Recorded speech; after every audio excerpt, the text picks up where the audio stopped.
Hello friends, દયા secret કિચનમાં આપનું સ્વાગત છે। આજે આપણે બનાવીશું કચ્છી દાબેલી।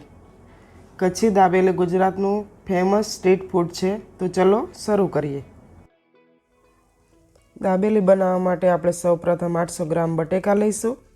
બટેકાને વચ્ચે સુધી કટ મારશું। આ રીતે બધા બટેકાને વચ્ચે સુધી કટ મારી લઈશું। વચ્ચે કટ મારવાથી બટેકા જલ્દી બફાઈ જાય છે।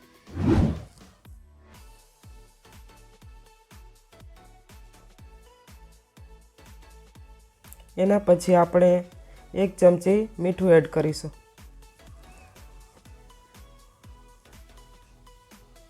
અને 500 ml જેટલું પાણી એડ કરીશું। પાણી એડ કર્યા પછી કુકરને બંધ કરી દેશું।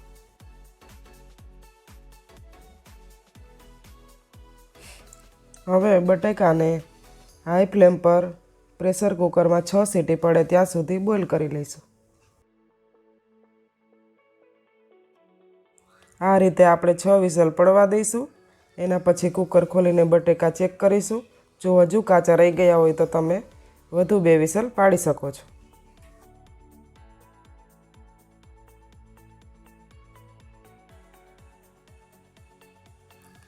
બટેકા બફાઈ જાય એટલે આપણે ગેસ બંધ કરીને કુકર નીચે ઉતારી લેશું। બોઇલ થયા પછી બટેકા ઠંડા થાય એટલે એની છાલ ઉતારી લઈશું।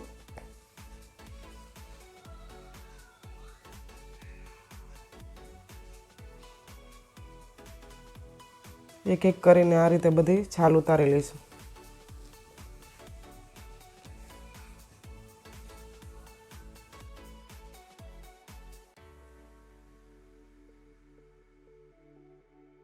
છાલ ઉતરી જાય એટલે આપણે બટેકાને મેસરથી મેશ કરી લઈશું।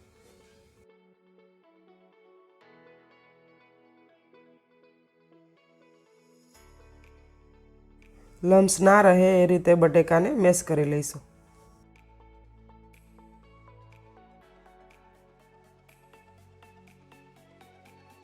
જે બટેકાનો માવો આપણે રેડી કર્યો તેની અંદર આ બધા મસાલા એડ કરીશું।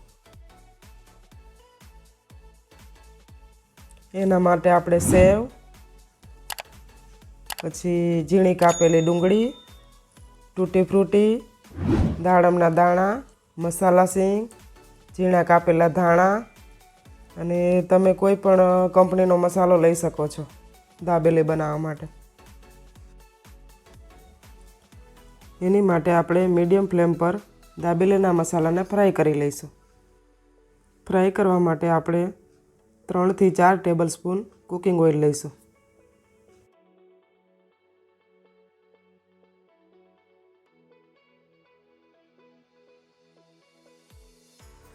તેલ ગરમ થાય એટલે આપણે એમાં દાબેલીનો મસાલો એડ કરીશું।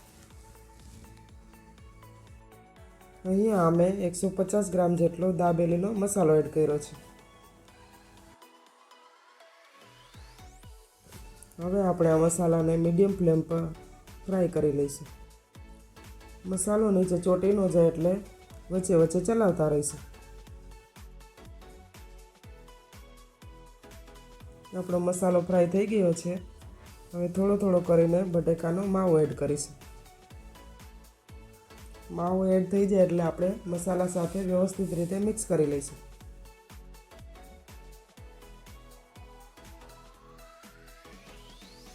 હવે તમે જોઈ શકો છો કે આપણો માવો વ્યવસ્થિત રીતે મિક્સ થઈ ગયો છે। હવે આપણે માવામાં સ્વાદ પ્રમાણે ડુંગળી, દાડમના દાણા,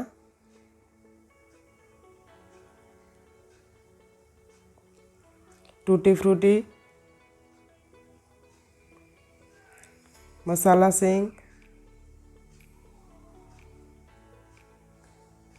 ઝીણા કાપેલા લીલા ધાણા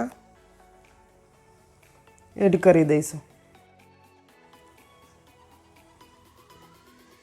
આ બધું એડ કર્યા પછી આપણે માવાને ફરીથી મિક્સ કરી લઈશું।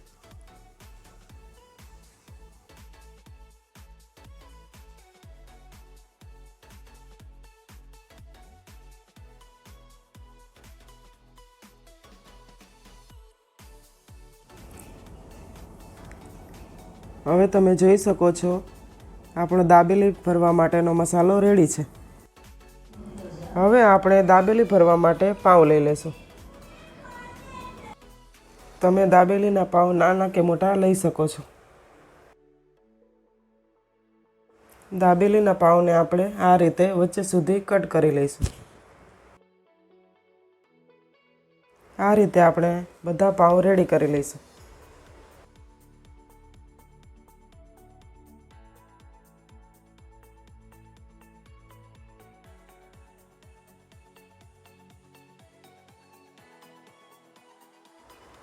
હવે આપણે દાબેલી ભરવાની શરૂઆત કરીશું। દાબેલી બનાવવા માટે આપણે આ રીતે મસાલો ભરી લઈશું।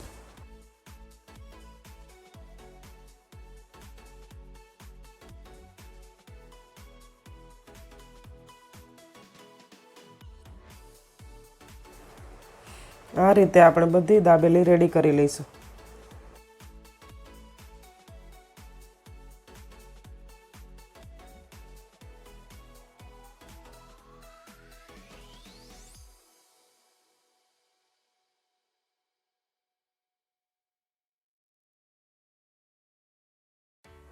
તમે જોઈ શકો છો કે આપણે બધી દાબેલી ભરી લીધી છે।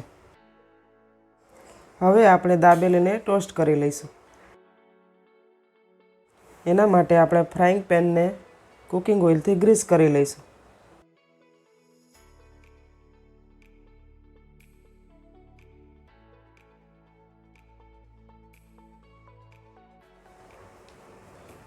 ઓઇલ ગરમ થાય એટલે આપણે ફ્રાઈંગ પેનમાં દાબેલી મૂકી દઈશું।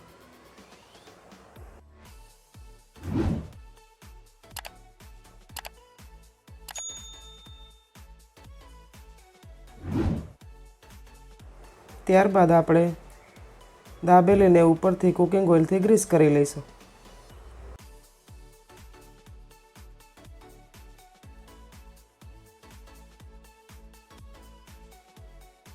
દાબેલી નીચેની સાઈડ શેકાઈ જાય એટલે ટર્ન કરી લઈશું। બીજી સાઈડ પણ આ રીતે શેકી લઈશું।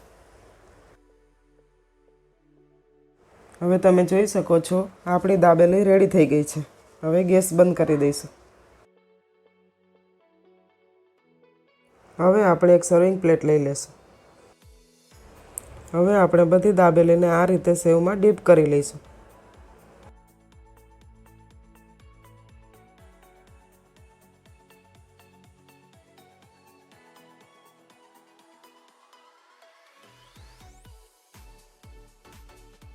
હવે આપણી દાબેલી રેડી થઈ ગઈ છે। એની ઉપરથી તૂટી ફ્રૂટી, ડુંગળી, દાડમના દાણા,